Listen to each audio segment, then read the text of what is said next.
Olá a todos, sejam bem-vindos a este emocionante mergulho na história da medicina e da ciência moderna. Hoje vamos explorar uma descoberta revolucionária que moldou a nossa compreensão da medicina e também salvou inúmeras vidas, a chamada penicilina.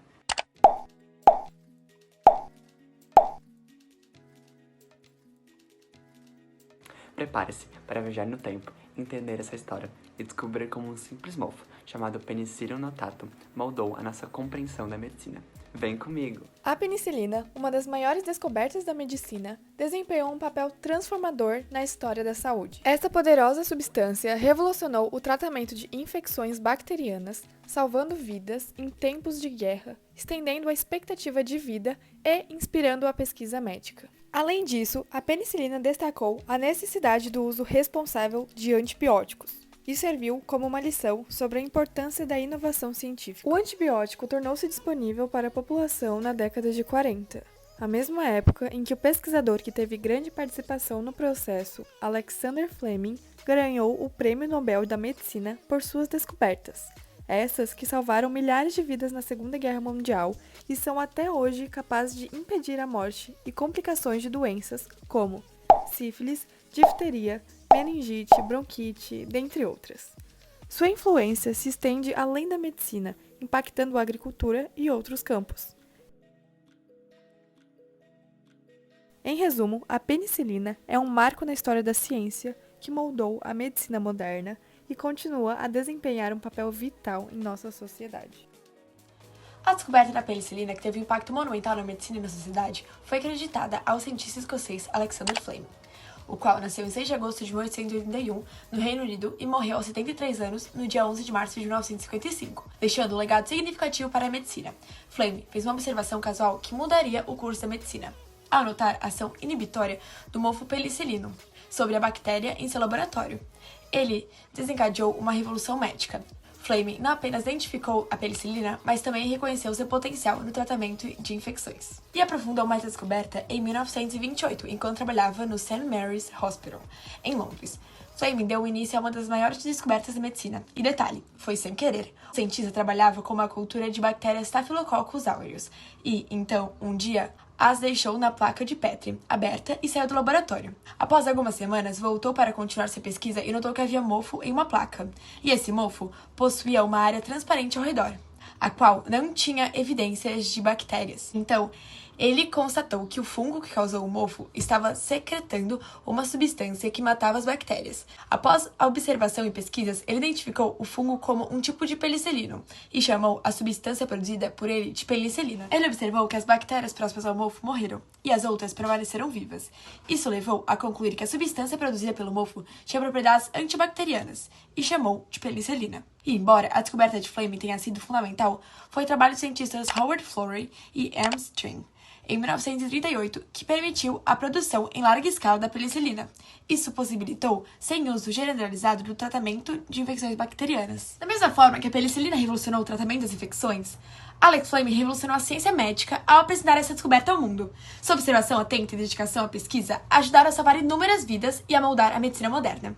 O trabalho de Fleming não apenas ilustra a importância da curiosidade e observação científica, mas também destaca como indivíduos dedicados podem ter um impacto duradouro na sociedade. A colaboração entre a visão de Fleming e a promissora penicilina é um testemunho da capacidade da ciência de transformar o mundo e melhorar a qualidade de vida das pessoas. Nossa equipe, então, resolveu fazer o fungo e a coleta de bactérias. Para conseguir o fungo, no dia 2/10, pegamos uma fatia de pão e colocamos na placa de Petri. Pingamos gotas de água misturada com açúcar e esperamos aproximadamente uma semana. Já foi o suficiente para o fungo se proliferar pela placa. Então, observamos na lupa e esse foi o resultado.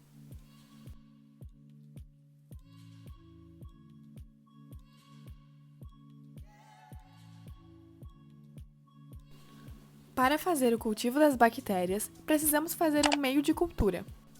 Os meios de cultura são insumos preparados em laboratórios que fornecem os nutrientes para o crescimento e desenvolvimento de micro-organismos fora de seu habitat natural. Com eles, os fungos e bactérias poderão crescer. Então, no dia 17 de outubro, pegamos 8 placas de Petri, fervemos 250 ml de água e separamos 1,7 gramas de agar. O agar é um polissacarídeo extraído de algas marinhas vermelhas e amplamente utilizado em microbiologia para produzir meios de cultura sólidos. Ele permite o crescimento de micro-organismos por conta própria ao fornecer nutrientes suficientes para isso. Também colocamos 24 gramas de gelatina incolor, que tem o papel de endurecer o meio para ser mais fácil de se trabalhar, embora os micro-organismos também possam crescer no meio líquido, e 5 gramas de caldo de carne para fornecer nutrientes.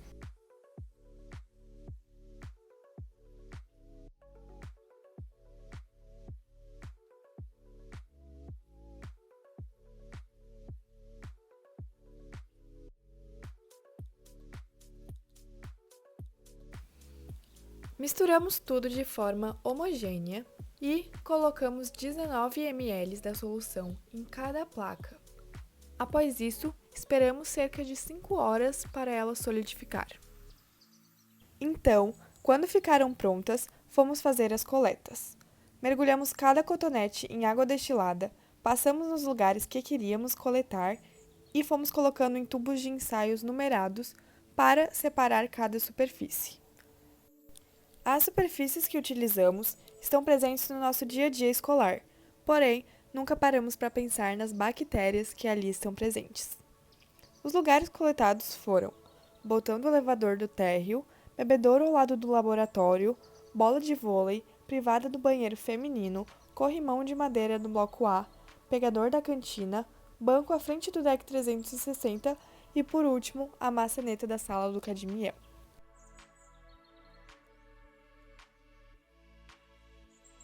Após isso, passamos o cotonete nas placas de Petri com o meio de cultura. Vale ressaltar que utilizamos uma fonte de fogo perto da placa para que todos os organismos próximos se afastem e não interfiram no resultado. Também colocamos os números para saber qual superfície é qual. Repetimos esse processo em todas as placas.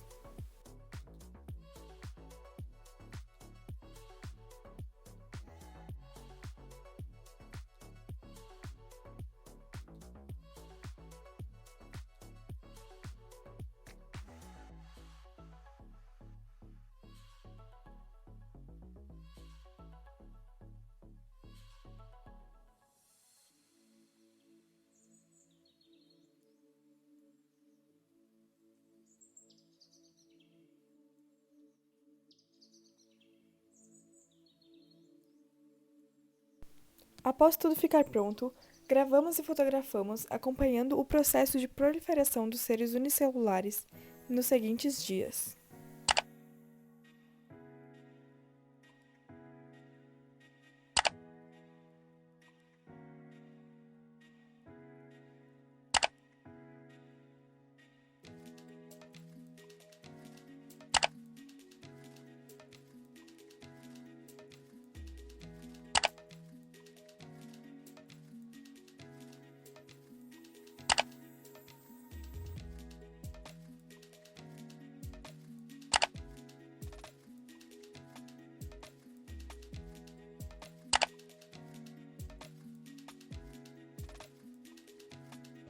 No fim, podemos observar que diferentes superfícies têm diferentes quantidades de bactérias.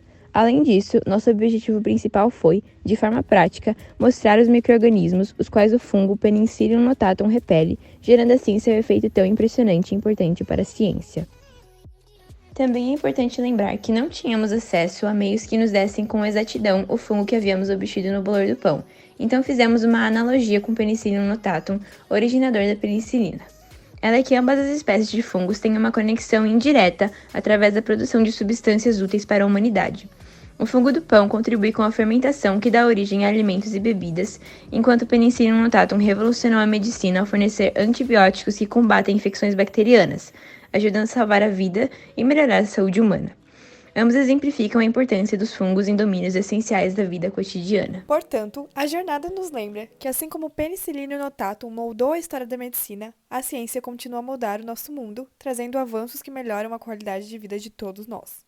A observação, a experimentação e a colaboração podem transformar a medicina e, logo, toda a sociedade. Muito obrigada por terem assistido!